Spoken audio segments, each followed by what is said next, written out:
Assalamualaikum warahmatullahi wabarakatuh. Halo guys, apa kabar semuanya? Dan bagaimana dengan kabar Indonesia saat ini, terutama dengan kinerja para ASN-nya? Sepertinya masih banyak permasalahan-permasalahan yang mesti harus diperbaiki, terutama dengan kinerja para ASN-nya yang meliputi manajemen-manajemen yang terkait. Baiklah, bagaimanakah solusinya untuk mengatasi permasalahan tersebut? Tonton terus videonya sampai akhir.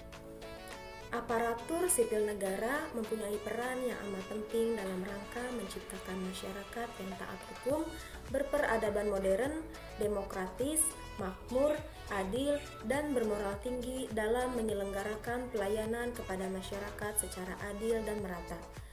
Dalam menjalankan perannya sebagai penyedia layanan publik bagi masyarakat, kualitas dan kinerja ASN dapat menjadi indikator keberhasilan dari suatu penyelenggaraan urusan pemerintahan. Melihat dari peran yang dimilikinya, peran yang dimiliki oleh seorang ASN merupakan unsur penting dalam sistem penyelenggaraan pemerintahan. Reformasi birokrasi tidak akan ada artinya apabila tidak diiringi dengan kualitas pelayanan publik yang optimal serta memadai. Berbagai tantangan yang dihadapi oleh aparatur sipil negara dalam mencapai tujuan semakin banyak dan berat, baik itu berasal dari dalam maupun luar negeri.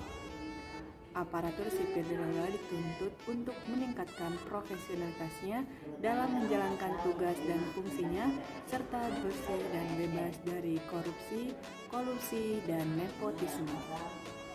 Perkembangan teknologi dan informasi menjadikan aksesibilitas semakin mudah untuk berhubungkan dari suatu negara ke negara lain.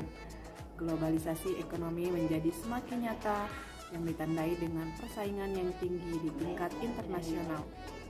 Ketentuan-ketentuan yang berlaku secara internasional harus dapat diikuti oleh birokrasi kita dengan baik. Di Indonesia, kinerja ASN masih banyak ditemukan berbagai permasalahan, terutama berkaitan dengan manajemen ASN.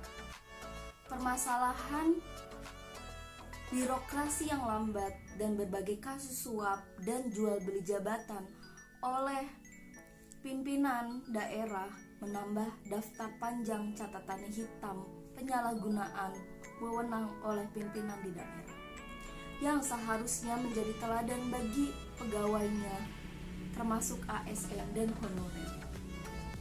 Salah satu masalah yang ada di birokrasi Indonesia yaitu besarnya struktur birokrasi yang dapat memperlambat kegiatan dan mempengaruhi kinerja birokrasi. Semakin besar dan panjang struktur birokrasi akan berdampak pada peningkatan pos-pos pengeluaran bagi pemerintah.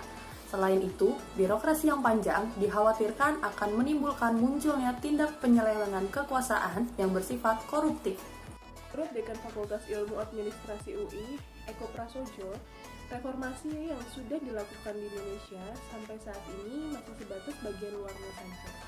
Perbaikan kualitas layanan publik yang sudah dilakukan pemerintah masih belum menyentuh ranah birokrasi yang fundamental.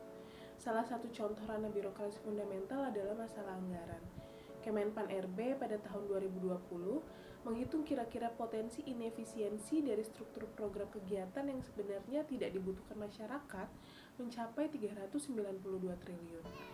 Ada banyak sekali program pemerintah yang dibuat, tetapi tidak jelas apa outcome dan impact-nya kepada masyarakat.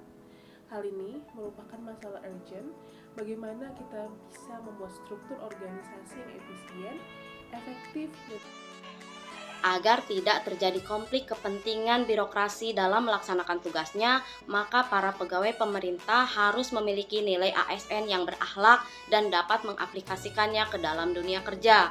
Selain itu, para pegawai daerah juga harus bisa melakukan pencegahan dengan menerapkan manajemen ASN.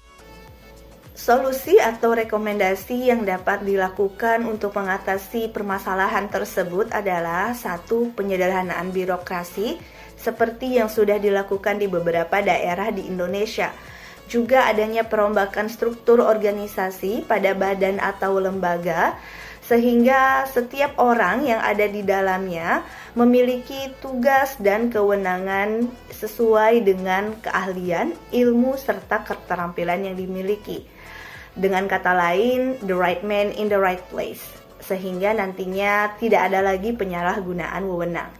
2. Memberikan pelatihan atau pembekalan kepada para pegawai, khususnya ASN, untuk meningkatkan mutu ASN sehingga bisa menjadi smart ASN yang memberikan kontribusinya bagi unit kerja, dan mereka pun akan memberikan pelayanan prima kepada masyarakat. Ketiga, memfasilitasi atau menyediakan pelayanan terpadu satu pintu bagi masyarakat sehingga mereka dapat mengakses dengan mudah setiap keperluan, baik itu barang, jasa, atau administrasi yang lainnya pada satu tempat di waktu yang sama, atau dengan kata lain, one-stop service. Untuk mengatasi berbagai permasalahan birokrasi, ada beberapa hal yang harus dilakukan baik oleh pemerintah dan masyarakat. Dalam lingkungan internal pemerintah, diperlukan adanya kemampuan leadership yang baik di setiap jenjang, yaitu kepemimpinan masing-masing kepala daerah. Kepala daerah berperan penting dalam kesuksesan dari reformasi birokrasi. Kepala daerah dapat meminimalisir tindakan korupsi dalam birokrasi karena tugas kepala daerah sebagai decision maker. Sebagai contoh adalah kebijakan kepala daerah untuk melakukan kegiatan ATM, amati, tiru, modifikasi terhadap program inovasi e-government yang sukses dilakukan di daerah lainnya. Dari sisi sistem IT bisa saling mencontoh dan melakukan replikasi aplikasi sehingga tidak mengeluarkan biaya dibandingkan harus membuat sendiri per daerah dan mengeluarkan biaya yang mahal. Skill leadership yang baik juga dapat mengatasi masalah kesenjangan budaya pegawai generasi tua dengan muda. Kepala daerah dapat menerapkan suatu kebijakan agar generasi tua mau mempelajari e-government dibantu oleh generasi muda. Alur perizinan pada layanan pemerintah sering dianggap berbelit. Namun kini, benang kusut birokrasi itu sudah mulai bisa terurai dengan konsep Mall Pelayanan Publik atau MPP. Berbagai daerah yang sudah membangun Mall Pelayanan Publik atau MPP bisa menciptakan sistem satu data agar antar instansi pemerintah bisa berkolaborasi untuk menciptakan layanan yang cepat.